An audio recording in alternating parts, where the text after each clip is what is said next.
房地產平台 Zillow 最新研究顯示，房屋牆面顏色可能對售價產生顯著影響。通過對全國4200名近期同潛在置業者嘅調查發現，特定色彩選擇可以使房屋增值幾千蚊，而錯誤配色則可能導致售價縮水。近1/3嘅業主喺掛牌出售房屋前都會進行粉刷。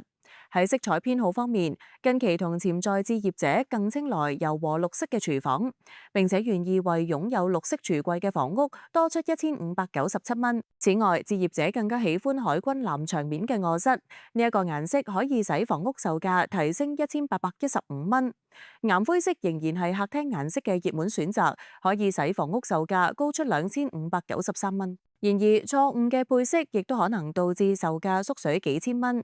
黃色系嘅廚房或者客廳可能導致房價降低近4000蚊。消防山般鮮豔嘅紅色臥室或者客廳，則可能讓售價減少大約2000蚊。